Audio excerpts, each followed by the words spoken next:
दोस्तों, आज हम बात कर रहे हैं एक ऐसी शख्सियत की जिन्होंने अपने जीवन में बहुत से दुख सहे हैं और बहुत ही कड़ी मेहनत उन्होंने की है। आज वो इस मुकाम तक पहुंच चुके हैं कि आज उनके पास जिनकी एक परिवार को आवश्यकता होती है और जो भी जीवन के लिए आवश्यक चीजें हैं आज वो बली बहंती उसे उपलब्ध कर रहे हैं।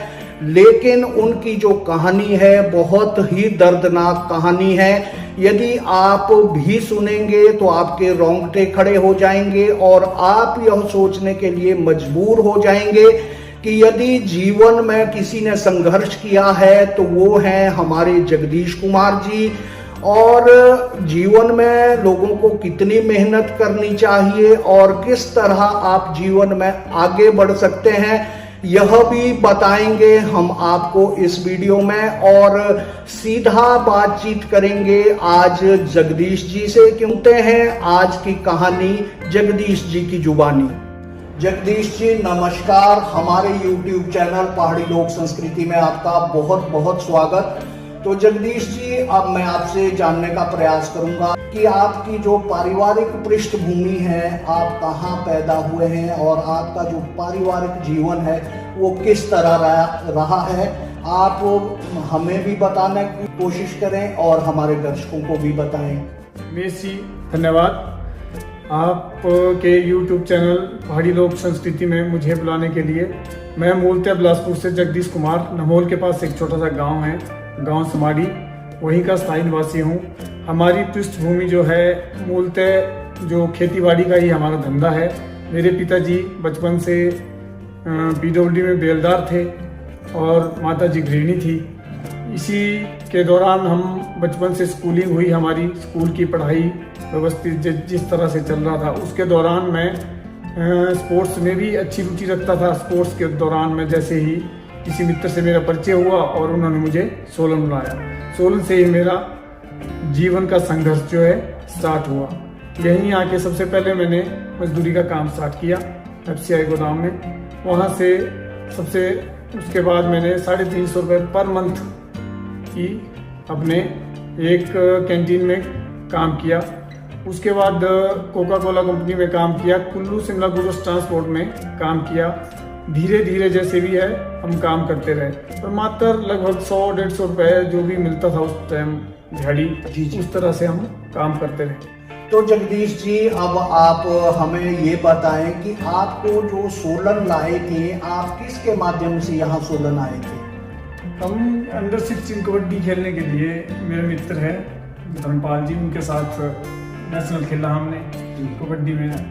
तो उसके बाद उन्होंने बोला कि सोलन आ जाओ, अगर काम नहीं है घर में। तो 2 मंथ की छुट्टियां होती थी, उस दौरान हम आ गए। मैं कहा चलो घूम फिर भी हो जाएगी और जो भी छोटा मोटा कार्य होगा तो स्कूल खर्चा निकाल लेंगे उसी से ही। उसके दौरान जैसे ही हम सोलन में आए तो यहाँ काम स्टार्ट किया। उसके बाद दौरान फिर मैंने पढ़ाई स्टार्ट की। उसके 1 साल बाद फिर मैं सोलन आया, फिर कंटिन्यू काम जो करना शुरू किया। फिर कुछ दौरान बरसात में जैसे काम सारे ही स्लो हो जाते हैं तो सब्जी मंडी में बरसात के दिनों में काम होता है, वहीं हमने टमाटर का काम पैकिंग का शुरू किया। लगभग 1989 की बात है। उसके बाद 1994 तक हमने जो है पैकिंग का ही काम किया। उसके बाद हम जैसे भी बाहर के आड़ती आए तो उनका टमाटर हम ही खरीद के उनको दे देते थे। तो उसके बाद आड़तियों के जैसे भी संपर्क हुए तो फिर हमने अपना खरीद के अपना उनको ऑर्डर का देना शुरू किया। धीरे धीरे जिंदगी का जो कार्य था वो करते रहे, संघर्ष वाला जीवन रहा। फिर हमने स्टार्ट किया यहाँ से और राज्यों में भी हमने टमाटर का काम शुरू किया, जैसे हल्द्वानी उत्तराखंड, इंदौर, रतलाम, भोपाल, राजस्थान, इंदौर, हर एक जगह, मतलब पूरे भारत में, अहमदाबाद, गुजरात, जितनी भी स्टेटें लगभग कर्नाटक तक हम टमाटर के लिए जाते हैं और शुरू किया। धीरे धीरे हमारा काम जो है उसी से हम ऊपर आए। दर्शकों, जैसा कि जगदीश जी ने आपको बताया कि इन्होंने अपने जीवन में कितना संघर्ष किया है और कैसे कैसे ये आगे बढ़े हैं। अब जगदीश जी, मैं आपसे जानना चाहूंगा कि जब सर्वप्रथम आप सब्जी मंडी सोलन में आए तो आपने सर्वप्रथम कौन से आड़ती के साथ अपना काम जो शुरू किया था?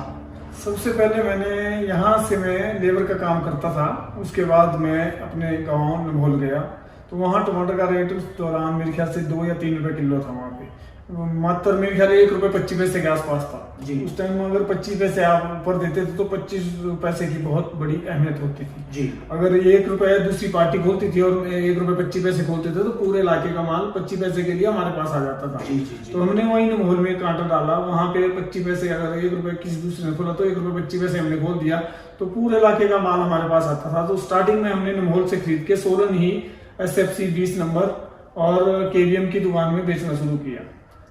यानी कि आप बिलासपुर से जो टमाटर सोलन लाते थे, जी जी, इस तरह आपने अपना व्यापार शुरू किया। हाँ, शुरुआती में वहीं से स्टार्ट करके सोलन बेचना शुरू किया।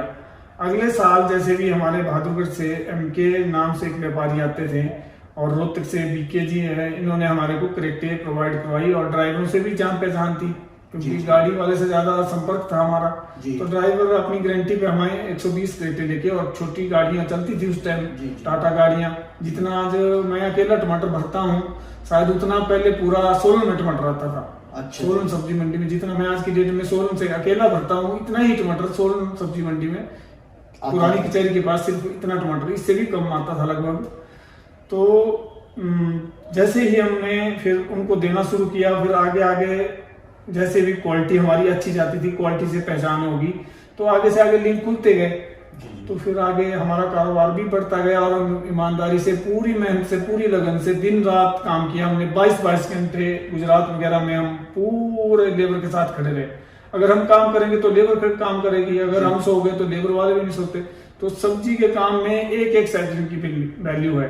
अगर 5 सेकंड आपकी गाड़ी लेट आती है तो 5 मिनट में आपका टमाटर दूसरी पार्टी का बिक जाता है और आपका पड़ा रह जाता है। तो एक सेकंड का जो हिसाब है, इसमें हम पूरी रात 22 घंटे तकरीबन खड़े रहते हैं। आज भी मैं 18 घंटे तो कंटिन्यू सवेरे से लेकर शाम तक, आज भी अभी सब्जी मंडी में अपने टमाटर पे देख रेख करके क्वालिटी के अच्छी क्वालिटी बनाने के लिए खड़ा रहता हूँ।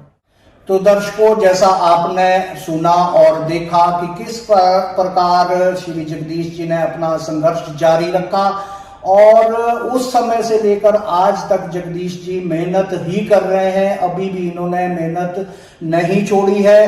तो जगदीश जी, अब मैं आपसे यह जानने का प्रयास करूंगा, जानना चाहता हूं आपसे कि आपने जो सब्जी मंडी सोलन में अपना व्यापार आपने किया, वो कब से शुरू किया और कितना आपके पास उस समय माल आपको लोगों ने दिया था? 1994 में हमने सोचा था, क्योंकि पैदाइश मेरे माता जी थे, वो भी अगर बाजार भी जाना है तो गांव में हमारे घराट होते थे जी। तो घराट का जो आटा पीसना, वो मेरे ख्याल से 15-16 रुपए मन के आसपास मक्की का आटा बिकता था, तो वो 20 रुपए जाके बाजार में बिकता था, यानी खून में बिजनेस था जी जी।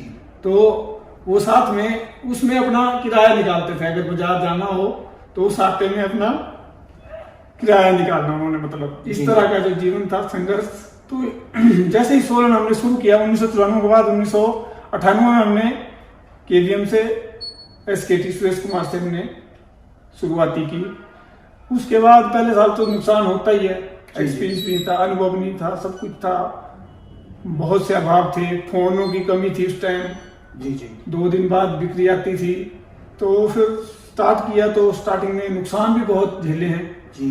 पर जैसे हमने मेहनत से एक बारी शुरू कर दिया, फिर हम पीछे नहीं हटे। बोलते पहले साल हट्टी, दूसरे साल चट्टी, तीसरे साल कट्टी। तो पहला साल नुकसान, दूसरा साल नुकसान, तीसरे साल मार्केट बनेगी, तब उसके बाद कमाई होती है। आजकल हम देखते हैं कि जो नए लड़के हैं वो 1 साल काम करेंगे, 2 साल काम करेंगे, तीसरे साल अपना काम जो है बंद कर देंगे, क्योंकि उसमें 3 साल तक तो आपको कुछ निचोड़ निकलेगा ही नहीं। तो फिर 3 साल दूसरे काम में लगाएंगे तो उसमें भी निचोड़ कुछ निकलेगा। तो लाइफ ऐसे ही चलती रहेगी। आप जिस काम को भी पकड़े तो एक बारी पकड़ ले, उसको पीछे हटे नहीं, पूरा का पूरा जीवन, पूरा जोर, पूरी ताकत, पूरी शक्ति जितनी भी आपने लगानी उसमें झोंकने और मेहनत उसी में लगन लगा के आप करेंगे, सफलता जरूर मिलेगी। तो दर्शकों, जैसा आपने सुना कि जगदीश जी ने अपना जो व्यापार कब से शुरू किया और किस तरह उन्होंने व्यापार किया और क्या कहना चाहा है, क्योंकि इसमें इन्होंने बताया है साफ शब्दों में कि लगभग 3 वर्ष तक आपकी कोई भी इनकम किसी भी व्यापार में नहीं हो सकती। आपको दिल लगाकर व्यापार करना पड़ेगा और लंबा आपको इंतजार करना पड़ेगा, तब कहीं जीवन में जाकर आप कामयाब हो सकते हैं। तो जगदीश जी, अब मैं अंत में आपसे ये जानना चाहूंगा कि जिस प्रकार आपने अपना जीवन जो ग्राउंड लेवल, जीरो लेवल से शुरू किया और आपने पूरी तरह हमारे दर्शकों को बताया कि आपके जो ग्राउंड लेवल के हालात थे वो कैसे थे, और अब मैं आपसे ये जानना चाहूंगा कि आज आप कितना कमा लेते हैं। देखिए, व्यापार है, इसमें अगर रोज बचते रहें तब तो नोटों के घर भर जाएंगे, परंतु इसमें एक किस्म का जुआ है, बचेंगे भी घटेंगे भी। तो यह है कि अगर हम 1 साल नहीं कमाए, 2 साल नहीं कमाए, 3 साल नहीं कमाए, कई बार 7 साल तक हमारा ऐसा होता है। 2013 से लेकर 2016 तक हमने कुछ नहीं कमाया और 16 में फिर हमारे को इनकम होगी। किसान का भी ऐसा ही है, किसान टमाटर लगा रहा है, इस साल रेट नहीं है, फिर मतलब पिछली बारी हमने गुजरात में देखा कि 3-4 साल बाद गुजरात वालों को 2-2.5 रुपए रेट मिल रहा था लगातार, और पिछली बारी 25-26 रुपए किलो का रेट मिल गया उनको। तो पिछली बारी जो एक किसान के 2-2.5 करोड़ के टमाटर हो गए, तो उनकी रीढ़ की हड्डी इतनी मजबूत होगी कि वो हमारे से बातचीत कर रहे थे कि हम आगे भी टमाटर लगाएंगे चाहे 2 रुपए किलो क्यों ना बिके, क्योंकि रीढ़ की हड्डी 6 साल बाद मजबूत होगी। तो 6 साल का मतलब उनके 20 साल के लिए उनके पास पैसा आ गया। तो हमारा भी ऐसा ही है, कोई साल एक जुआ है, 1 से लेके 1, 2, 3, 4, 5, 6, 7 जीरो तक चलता है, 0 से लेके 1 तक। ये पता नहीं है कि किस साल मिलना, मेहनत करी जाओ, फल जरूर मिलेगा। तो जगदीश जी, अब मैं आपसे जानना चाहूंगा अंत में, मैंने आपका पहले भी एक वीडियो देखा है जिसमें आपने इंटरव्यू दिया है और उन्होंने आपको करोड़पति करार दिया है। तो चलो, मैं करोड़पति तो आपको नहीं कहूंगा, लेकिन मैं ये जरूर कहूंगा और अपने दर्शकों को भी बताऊंगा कि मैं जगदीश जी को पर्सनली भी जानता हूं और इनकी पृष्ठभूमि से भी मैं भली भांति अवगत हूं। और आज जगदीश जी के पास वो सब कुछ है जिसकी एक आदमी को जरूरत होती है, और इतनी ही भगवान दे भी कि हमारे जीवन के जो खर्चे हैं वो अच्छी तरह चलता रहे और हमें किसी प्रकार के दुख ना सहन करना पड़े। तो अंत में जगदीश जी, आप जो हमारे दर्शक हैं उन्हें क्या संदेश देना चाहेंगे? आखिरी संदेश तो यही रहेगा सबके लिए कि मेहनत करें, फल की इच्छा मत रखें। मेहनत का फल कहीं ना कहीं जरूर मिलेगा। जैसे हमने काम शुरू किया, 0 से किया, हमने जो कंधा एक बारी दे दिया उसको कभी नीचे नहीं उतारा, उठा के ही रखा, तो उसका निचोड़ा आप देख रहे हैं। आज सर्वगुण संपन्न है, हर एक चीज है, भगवान की कृपा ही समझिए या मेहनत का फल समझिए। तो अगर आप मेहनत करेंगे तो मेरा मानना है कि आप असफल कभी नहीं होंगे, सफल ही होंगे। परंतु मेहनत करनी पड़ेगी आपको। दिनचर्या अगर 4 बजे उठना है तो 4 बजे उठना है। अगर 4 के बजाय आप 4-5 पे भी उठते हैं तो सफलता नहीं मिलेगी। समय का बहुत ही वैल्यू है आपके भविष्य में। अगर समय अनुसार आप मेहनत करते हैं तो आपको भगवान जरूर कहीं ना कहीं समय देगा कि आप जिंदगी में ऊपर उठेंगे। जी। समय नहीं चूके कोई भी। आज के युवाओं से मैं यही कहता हूं कि सब थोड़ा सा पढ़ने लिखने के बाद वो मेहनत नहीं करते हैं और शर्म महसूस करते हैं। नौकरी के लिए करते हैं कि नौकरी कर लेंगे 10-20 हजार। अपना कोई भी काम शुरू कीजिए, कहीं ना कहीं मेहनत से कीजिए, आप मालिक बनेंगे। नौकरी कोई आवश्यकता नहीं है। खेतीबाड़ी का ही करिए। खेतीबाड़ी में भी क्यों नहीं है, मालिक सबसे बड़ा किसान है।